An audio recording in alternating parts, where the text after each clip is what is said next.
Pergilah ke seluruh dunia, beritakanlah Injil kepada segala makhluk. Engkaulah alat kasih-Nya, memancarkan segenap cintanya, beri kami semangat untuk melayani.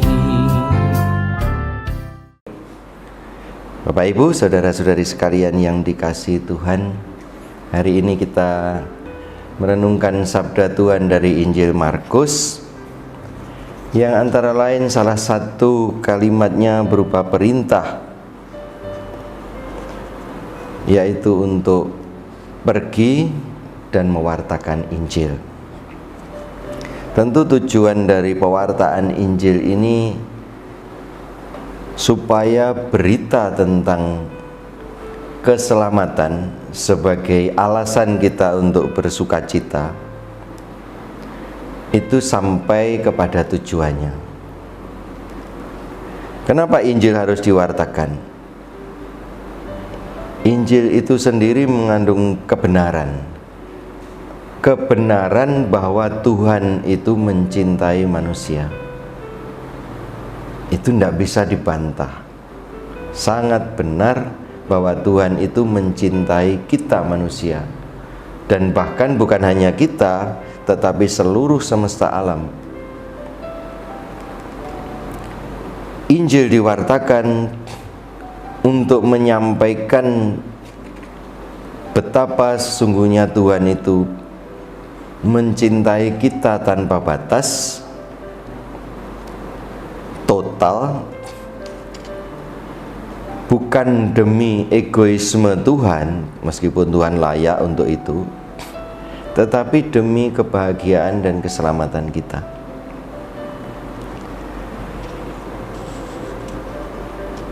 Pewartaan yang mencapai pada tujuannya ialah kalau pewartaan itu menghasilkan buah-buah kebenaran, buah-buah kebaikan. Namun pertama-tama orang harus mengakui mengenai kemahakuasaan Tuhan, mengakui cinta Tuhan yang begitu besar, mempercayainya, lalu menghayatinya di dalam hidup sebagai bagian yang tidak boleh ditinggalkan. Itu menghayati dalam hidup, karena apa yang diketahui kalau tidak dihayati itu tidak mempunyai dampak mengubah, tidak mempunyai dampak untuk membaharui. Berita tentang kebenaran, berita tentang Tuhan yang mencintai dan menghendaki manusia bahagia, inilah yang sesungguhnya harus dikatakan sebagai berita gembira. Orang-orang yang menerima pewartaan tentang Yesus itu beraneka macam tanggapannya. Ada yang cuma sekedar kagum, ada yang sekedar mengakui, tetapi yang diharapkan lebih daripada sekedar tahu dan mengakui lalu menjadi percaya. Bukti bahwa orang itu sampai kepada kepercayaan itu ialah kalau orang itu dibaptis. Nah, ini ciri khas dalam kekristenan.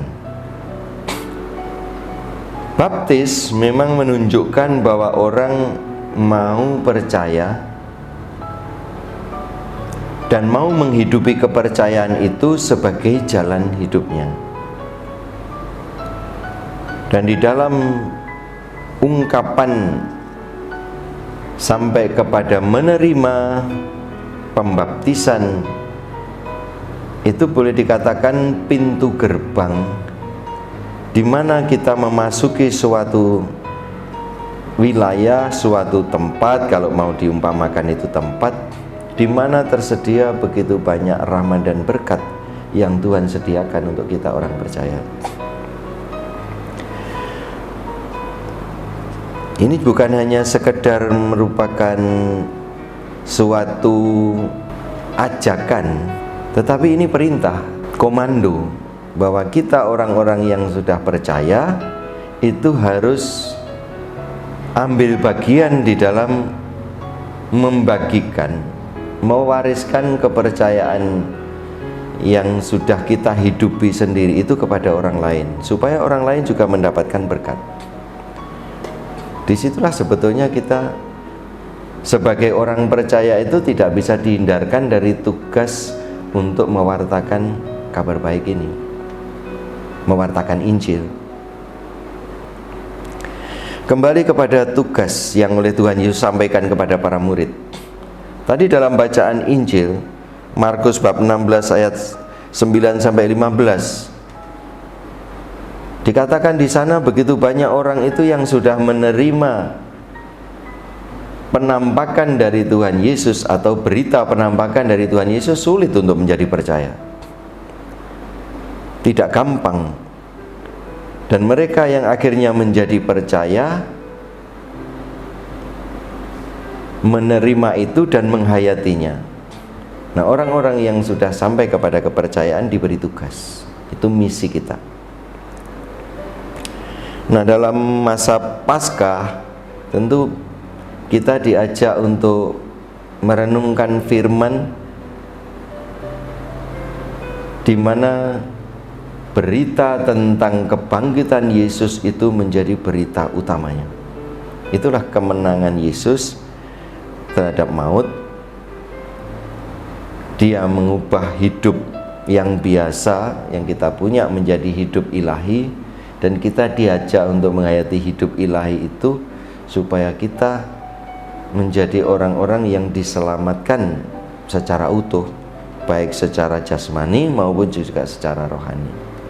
Maka Bapak Ibu sekalian yang terkasih, mari kita bukan hanya tahu tentang Tuhan atau mendengar tentang Tuhan dan kemudian kita tidak mencoba untuk menghayatinya, tapi begitu kita tahu, kita mengakuinya, dan setelah mengakui kita menghayatinya di dalam hidup kita, menjadi percaya, lalu kita ungkapkan dalam realitas hidup kita, mulai dengan menerima baptisan dan menghayati selanjutnya dalam hidup sehari-hari. Tidak boleh berita tentang keselamatan ini berhenti dalam diri kita, harus kita lanjutkan. Maka perintah Tuhan Yesus untuk mewartakan Injil kepada segala makhluk ini merupakan panggilan semua orang yang percaya. Maka selamat menjalankan misi ini sesuai dengan di mana kita hidup, sesuai dengan komunitas di mana kita berada, sehingga iman ini menjadi sumber keselamatan bagi orang-orang di sekitar kita. Kembali kepada soal kepercayaan, semakin Anda mendalami tentang Tuhan, semakin Anda tumbuh dalam kepercayaan. Semakin Anda menghayatinya, semakin Anda juga produktif di dalam menunjukkan bukti-bukti keselamatan. Semoga hari raya Paskah yang sudah kita rayakan, hari raya terbesar di dalam iman kita, ini betul-betul mendorong kita untuk menjadi pewarta yang baik. Dan caranya menjadi pewarta yang baik ialah memang menghidupi iman itu. Bukan hanya mengatakannya, bukan hanya menyampaikan beritanya, tapi menghidupi. Selamat menikmati hidup beriman. Selamat membagikan rahmat-rahmat dan berkat Tuhan kepada sesama kita. Amin.